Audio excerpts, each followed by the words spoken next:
Well, now this is more like it. The Boston Celtics walk into Miami and come out with their best win of the season, and I'm talking about it right now on the Locked On Celtics podcast. I'm so hyped right now. Anything's possible. I'm on mama. I'm on my lady, ma. Anything's possible. Rain and Jay's back with the vengeance. All the real Celtics fans in attendance. This the truth like 34. This like walking in the garden when you hear the roars. The crowd goes crazy. Most in-depth coverage on the daily. Mainly podcast royalty, the content kings. When you talking about the franchise with 17 rings. Focus like Danny at the deadline. Global but it got a local feel like the red line, the blue line, the green line. Play it in between time. I'ma throw my C's jersey on in the meantime and press play. When the F's done, I can't wait until the next day. Trying to stay in tune with the C's, that's the best way. Melly. Hey there, and welcome back to the Locked On Celtics podcast. Thank you for making Locked On Celtics your first listen every day, Monday through Friday. Remember, Locked On Celtics is free and available everywhere podcasts exist. It's also available on YouTube. If you've missed the podcast, you can go back and listen to all of them at LockedOnCeltics.com. I'm John Karalis. I cover the Boston Celtics for Boston Sports Journal. And I've written a book called The Boston Celtics All-Time All-Stars. Pick it up. Why don't you? Everywhere books are sold online. Celtics go to Miami. 95-78 winners. Even if you thought the Celtics were going to go into Miami and say, hey, you know what? I have a good feeling about this. This game, this type of game, considering the way they played all season long, wow. Just wow. I'm going to talk a little bit more about the reaction, just the kind of the general kind of 10,000 foot reaction a little bit later in the show. I'm going to save the individual kudos mostly for the second segment. I just want to start this segment because this was such a complete, thorough win that I do have to talk about just some of the game flow here.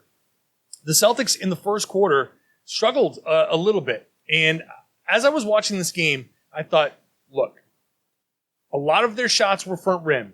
Here are the Celtics coming in off of a back-to-back. Now, Orlando to Miami is a short flight. It's very easy. But it's still a back-to-back. You still have to travel. They were very clearly, everything was short. Everything was a little, not as crisp. But they were playing hard. And I said, look, they came out in their initial defense. They weren't switching. They saved that for later.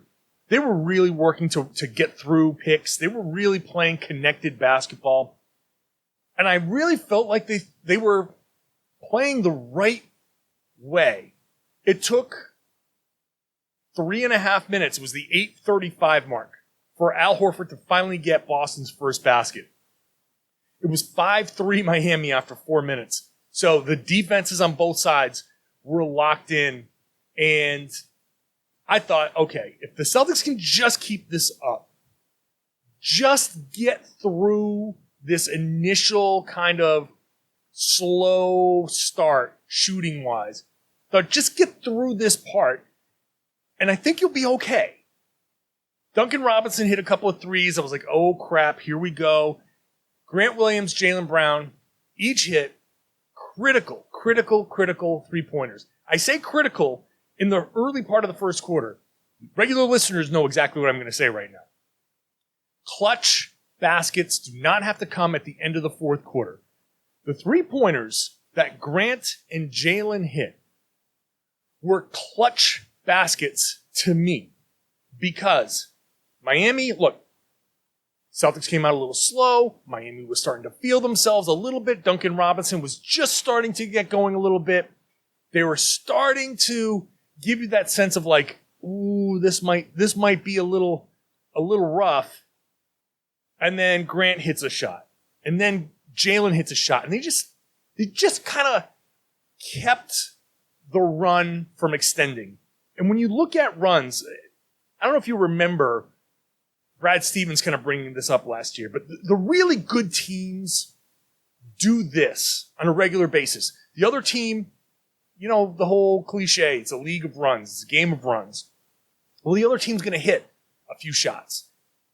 If you can just weather the storm a little bit, hit a shot here, hit a shot there, don't let it become 12-0. As long as it's 12-6, you're okay. Going down 6 points in the NBA is not that big of a deal. Going out down 12-0 in the first quarter, you're like, okay, this is already not feeling great. And the Celtics did end up down 6 after 1. And I sat there and I thought, look, a couple of rebounds that they didn't get. This could have been a tie game. Nice defense. It was weird at the end of the first quarter for me to be like, I kind of liked it. They only scored 18 points, but I liked it. And then the second quarter happened. And after it was 28-21, the Celtics went on a 30-5 run. 15 in a row. Aaron Nesmith was a big part of this. Romeo Langford. The bench was awesome. Awesome. Before the game, I wrote on Boston Sports Journal, the bench battle is something you got to watch because Tyler Herro averages like 20 a game. Their bench is the best bench in the league, averages 40-plus points per game. If the Celtics don't limit that in some capacity, they're not going to do well here.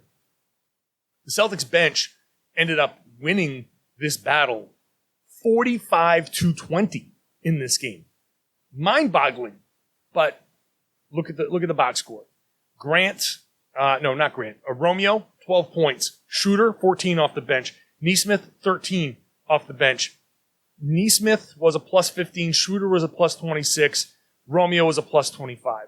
Tyler Herro was a minus 32. And you might say, well, they missed a ton of shots. And that's what they're saying after the game. And that's fine. They did miss a lot of shots. They missed some open shots, too. Could have changed the dynamic of this game.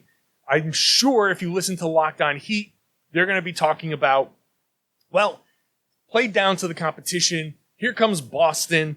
They had this tough kind of stretch. They blew that lead to Chicago. The vibes aren't great. Even in a win against Orlando, they're talking about players only meeting. And you come out of a win feeling like, ugh, it's still kind of like, still not great. But they put it together. And that first half, I said, wow, that's the absolute best half that they played. I literally wrote that Miami's going to come out and throw a punch. How the Celtics respond to that punch is critical here. And that's what happened. The Heat cut this down to 8 or 9 in the third quarter? Single digits. So an 18-point lead at half goes down to single digits. And here we go. There's 2 minutes left to go in the third quarter. They'd cut this thing down to single digits. They're hanging around. It's right about 10. What's Boston going to do? Because your history, recent history, even going back to last season history, tells you this is the breaking point. This is where Boston breaks your heart. This is where the Celtics go, all right, time to roll over. But they didn't.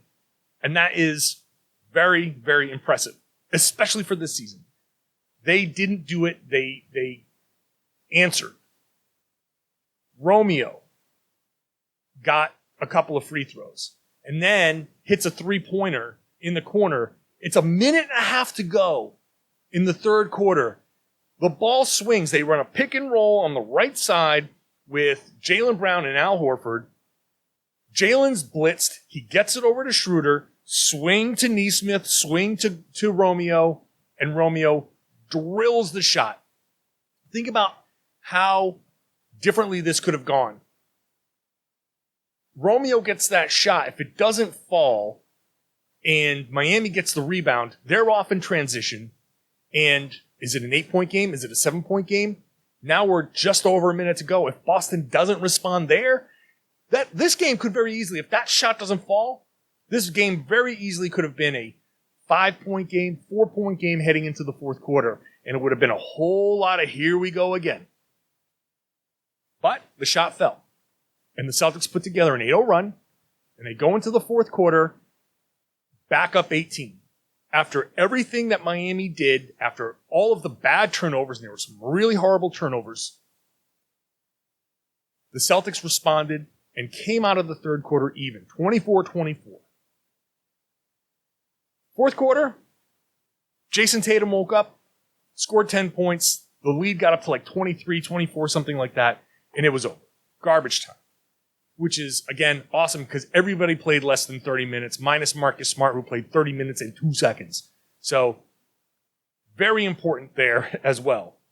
Now, Jaylen did leave with a hamstring injury. They acknowledge that this is the same right hamstring that has had problems in the past, so they're being super cautious with it. And we'll find out, hopefully, by the time you hear this podcast or later in the day, if there's anything to be worried about, if he's going to miss the game in Dallas. But right now, being very cautious. So, there's a downside, that's it. This game was the perfect game for the Celtics. Because there's no perfect game in the NBA. But they came out, they played hard, they overcame some bad shooting, they didn't let the shooting impact their defense, they got contributions off the bench, they withstood the other team's run and answered it and finished them off in the fourth quarter.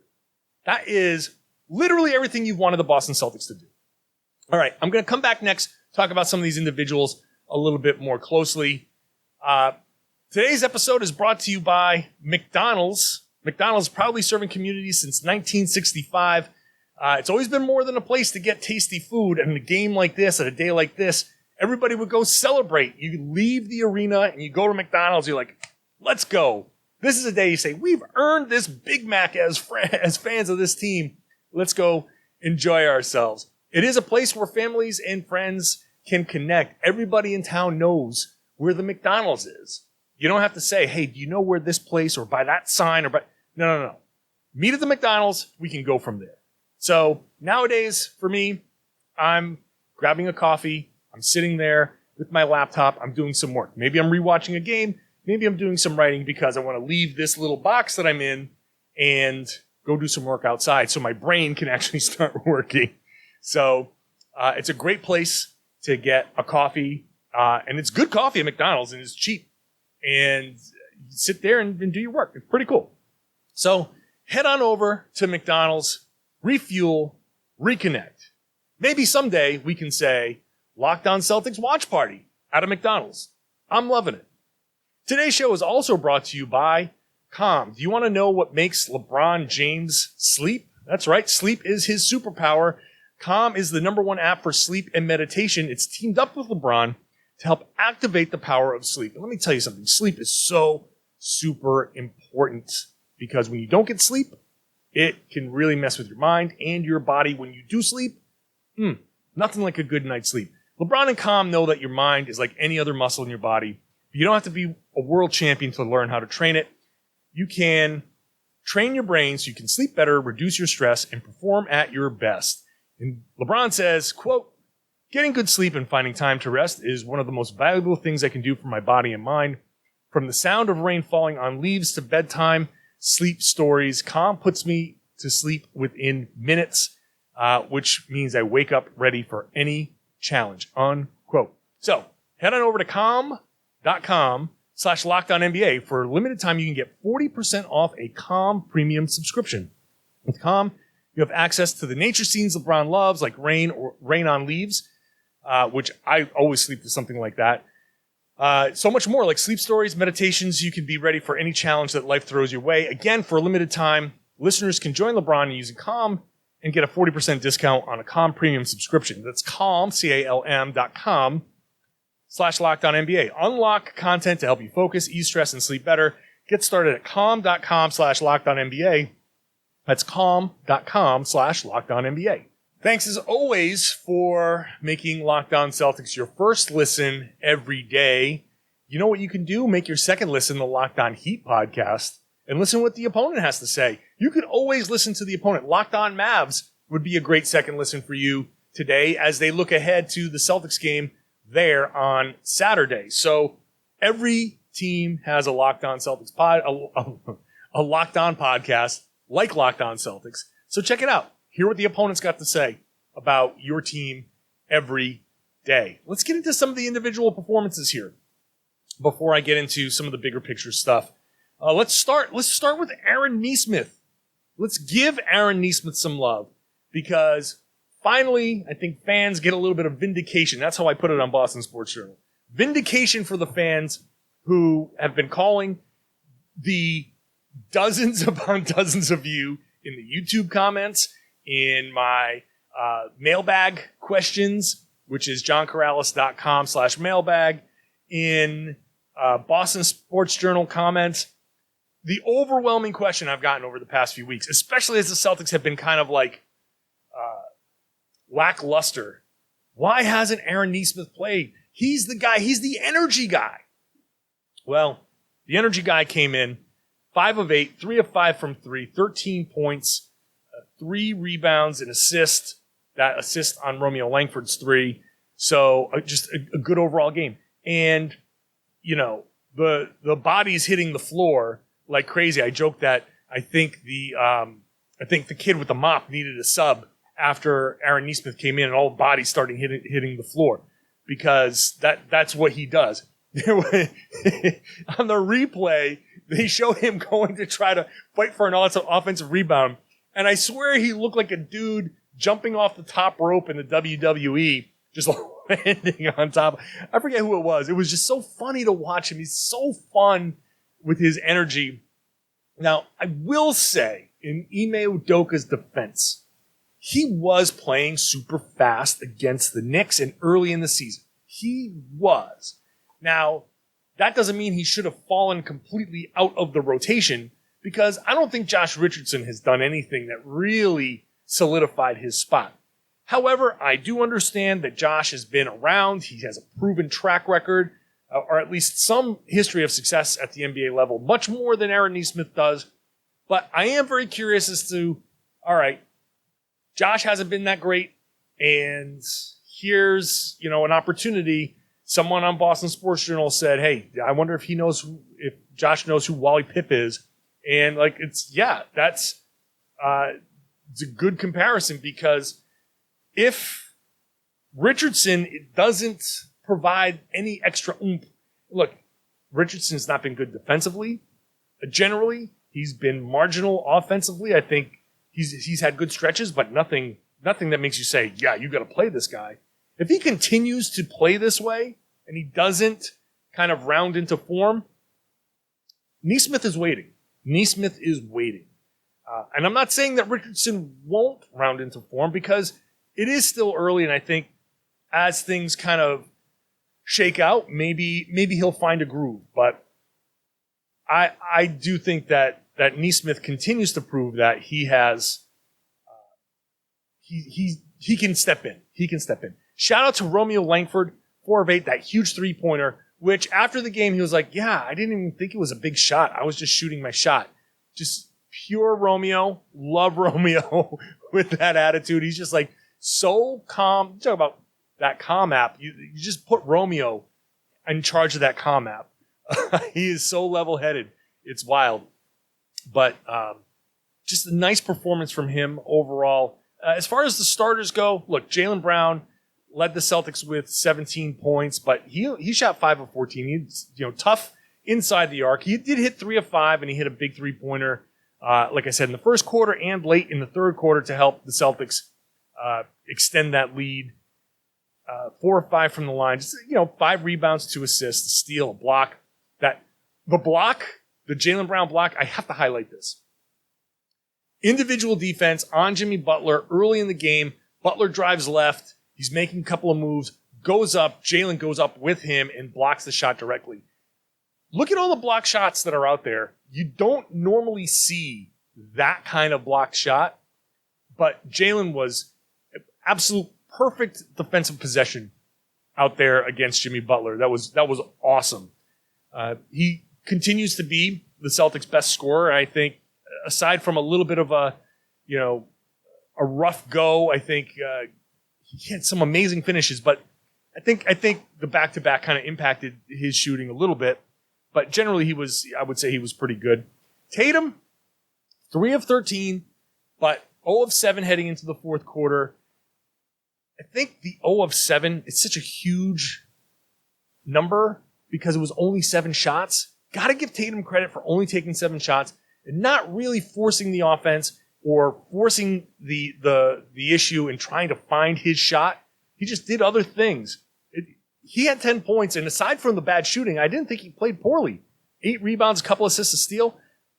I have to give Tatum that credit. I think that's an important thing. When you're cold, people comment all the time. He's not shooting. He can't hit a shot. Why is he shooting? He only took 7 shots through 3 quarters, which is not much for Tatum at all. He recognized that he did other things. Al Horford did Al Horford things. He's awesome. I love Al Horford. The dunk that he had in that third quarter spurt was just great from basically half court, driving down, getting the and one. And that corner 3-pointer, kind of shimmying and, jab step and almost like Tatum-esque, just like, oh, I'm going to step back and hit that 3. That was like, when has Al Horford ever done that? Scal on the broadcast was like, I've never seen Al Horford do that. No, neither have I. That might have been the only time he's ever done that in his career. Like I said before, Dennis Schroeder had some really key plays in that third quarter, a couple of steals, getting to the rim. Shout out to him there. Again, not a great shooting night, but he made some big plays. And Robert Williams, you look at his numbers and you say, okay, 4 points, 10 rebounds, an assist, 2 steals. Like, okay, no block shots. The 5 offensive rebounds stand out. Rob's energy was critical in this game. The Celtics don't win this game without Robert Williams playing the way he played. He didn't have to take a lot of shots. He only took 3. He was 2 of 3. He impacted this game in a way that didn't show up in the stat sheet. I thought he was really, really good and really, really important. I think that's the type of performance that if you're not getting a ton of shots, if the game is kind of going away from you as a center, and sometimes it does go away. It's a very wing-oriented game in the NBA right now, especially right now. He did a lot of things to keep the ball alive. There was a key, like he dove. There might have been a foul there, but they didn't call it. Adebayo goes out of bounds. It's at a critical moment, I think, in the third quarter there that gives the Celtics the ball back. Huge play. High energy Robert Williams that was very, very much needed. So I think I'll leave it there. Marcus Smart, I'll mention Marcus Smart. Didn't have a great game offensively, but if he hit a couple of shots, but 2 of 6, 1 of 5. I thought he did a good job switching. He played some really, really good defense, especially switching onto bigs. But hey, not a bad game there overall. But as a team, beautiful, chef's kiss. Now, what does this mean? Up next, the Celtics have been exposed. I will expose these guys. Up next. First, Built Bar. Hey, who doesn't love Thanksgiving? Tons of good food, treats, good friends, having a few drinks, and it's a great time for Built Bars. Why not have them as the new holiday dessert? A slice of pie can be upwards of 300 calories with a ton of sugar, and that's on the low end. Most Built Bars are only 130 calories, only 4 grams of sugar. They've got plenty of protein, so replace the coconut cream pie with a coconut Built Bar. Replace the raspberry pie with raspberry Built Bar. Low calorie, low carb, low fat, high protein. If you want to partake in the Thanksgiving fun and you don't want to be completely gluttonous, this would be a great way to have something healthy as a dessert that still tastes like a dessert. Share some with the family at the gathering. It will make things less awkward. Maybe one of your relatives hasn't tried a Built Bar. You can spread the word there. And they've got new surprises all month. So go to Built.com regularly. And here's the best part. You can use the promo code LOCK15 to get 15% off your order, and you can do it every single time. So every time you go visit Built.com and they drop a new sale, a new flavor, a new product, use LOCK15, you're going to get 15% off. Every single time, and make sure you're marking your calendar for Black Friday because there will be a huge event So use that promo code LOCKED15 for 15% off at Built.com.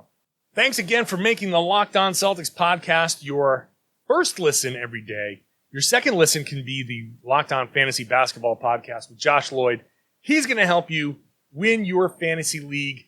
I'm telling you, that there's a reason why he is by far and away the biggest, most successful podcast on this network, because he's probably the best person in the world when it comes to fantasy sports. So check him out every day, Monday through Friday, just like you check out the Locked On Celtics podcast. Okay, Boston Celtics, I got you. I see you. You've been exposed. You think that you could go through this whole season with your, oh, we're not going to try and maybe we're not a good team. You're busted. Because over here in Miami, I see what you can be as a team that puts it all together and cares and plays hard for 48 minutes. I see you. This is what the Celtics can be when they put it all together. They don't have to rely solely on Tatum or Brown. Obviously, those are the main guys, and those are the guys that are going to carry the Celtics through a lot. But there were lessons learned in this game. Okay, did Miami play down to the competition? Maybe. And that certainly has an impact here. But the Celtics put together a complete game. As complete a game as you're going to find in the NBA, generally speaking, because every team's going to face, at least some point, in 99% of games, a point in the game where the other team's going to make a run. And so the Celtics put together this 48 minutes, you can say minus 4 minutes in the middle of that third quarter where they didn't score, but they put together a fairly complete effort with, what, back-to-back, poor shooting, and they didn't sulk. I didn't see Tatum complain to the refs once. I didn't see some of these bad habits that the Celtics have been known for early. They just went out and they played basketball. They played a game that they had to play. And they didn't try to do anything stupid. They didn't try to force anything. They just played hard. And I think what we've seen over the first 7 games is a team that's starting to figure itself out, right? They're kind of struggling. And this is why Smart had those comments and why they've had this team meeting. And I think in some way, look, I always like to look at the positive. I'm a huge believer, and this is 100% true. I've seen it proven time and time and time again. Whenever there's something horribly negative, there is somewhere, somehow, the proverbial silver lining. There's generally something good that can come out of most negatives. Okay? You can find something that you can say, hey, at least this, right? And the inverse applies as well. When everything is going great, there's going to be like a, whoa. There's this negative thing here too. Like, for example, you hit the lottery, like, whoa, God, I hit the Powerball and, great. Now you've got to deal with all of the people coming to you and they're like, oh, you got $100 million. Great. Can I borrow some money? Or can I have some money? By the way, if any of you hit the lottery, can I have some money? But there's a negative that comes with the positive. So in this negative that I certainly have lamented, there is the positive of, hey, these guys did have to talk this through. And the players-only meeting, while kind of disturbing that it happened in the first week of November, is at least communication. And I'm a gigantic believer, and this has also been proven true time and time again, that when you talk things through, you figure things out. When the problems arise and fester and become bigger problems when no one says anything and people make assumptions and people think something's going to go away and like, oh, I'm just going to wait for this person to, stop doing this, or I'm going to give this person a mean glare and think that maybe that's going to, no, just address this directly. And so they did. And is that the direct reason why they played great in this game? Maybe, maybe not. Maybe it has something to do with it. I don't know what percentage, but the bottom line is that when they know they're facing a good opponent, they can turn it up, right? They know they can turn it up. They did that against Chicago. They did do that against Chicago, and they built a 19-point lead, and they blew it, and they crumbled, but they did build a 19-point lead. They built an 18-point lead against Miami, and now they didn't crumble.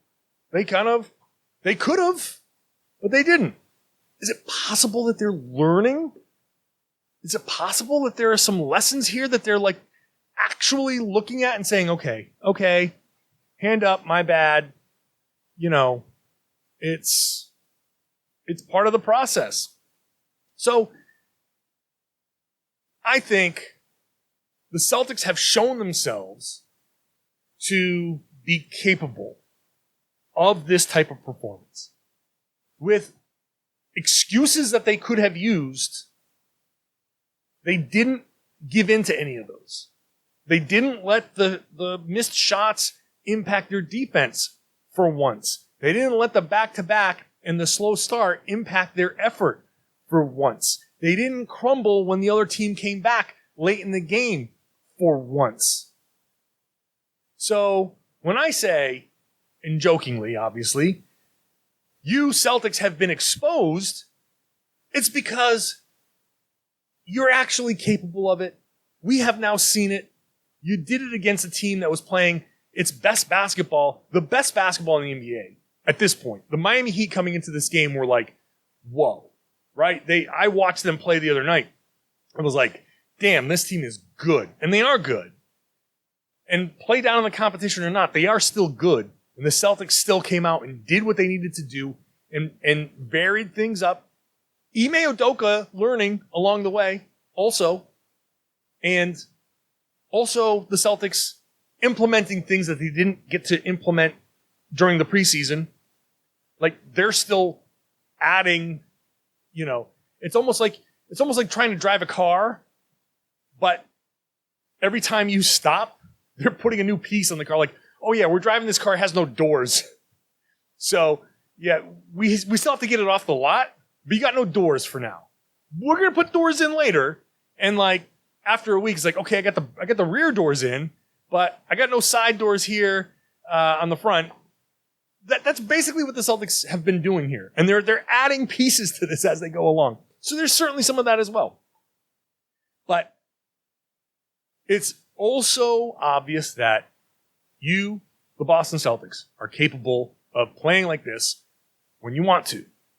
It's also very clear that the effort is within you. And so, I will end the podcast saying this. Do not, please do not walk into Dallas this weekend thinking that you're king shit and walking onto the court, looking at Luka and saying, hey, did you see what we did in Miami? You should bow down to us. We're the Kings. Or you're going to get beaten like the Kings. Actually, the Kings aren't playing that bad this year. But that's not going to ruin a joke for me. The Celtics need to go into Dallas and take this game and put that same effort forward. Come back at 5-5. If you come back at 5-5, now look at this. If you're 5-5, you're a 500 team, and now, like Milwaukee is a 500 team. Who knows how the Friday night games are going to go? But being 500, now you're a win or two away from, oh, okay, you're in that middle seed category again. Like there's real value in coming home with a 500 record after everything. Like after everything. If you can come home at a 500 record, we'll take it. We'll take it. So go into Dallas and handle your business because we know you are capable of handling your business. You proved it in Miami. No excuses. No excuses. All right? Go into Dallas and put forth the same effort. Even if it doesn't result in a win, Luka is awesome, and Dallas Mavericks are not great. What's their record right now? I think they have a winning record. 5-3, but they're not like 5-3. They're vulnerable for sure. Go into Dallas and take care of business. Go into Dallas and play well. If you play well and you lose, so be it. But go in there and handle your business and play like you played against Miami. I will talk about the Dallas game unless something crazy happens. I will talk about it on Monday, but it's an 8:30 start. So it's an 8:30 start on Saturday night. So I will be working Saturday night and deep into the night. So I will save my podcasting for Sunday night into Monday. So everybody gets their Monday through Friday podcast. That's what the Locked On Celtics podcast is. Free, daily, Monday through Friday. I'm not going to ask you for any money. I'm going to read you a few ads. Yes, but I'm not going to ask you for any money. That's how I get paid, through the ads. So please subscribe.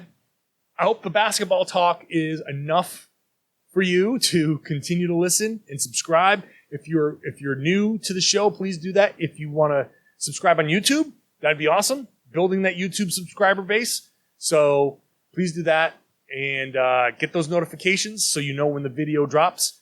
And of course, I always ask you to do this, but it's a huge, huge help. Share the podcast. Tell your friends, tell everybody that they should be listening to the Locked On Celtics podcast here on the Locked On Podcast Network.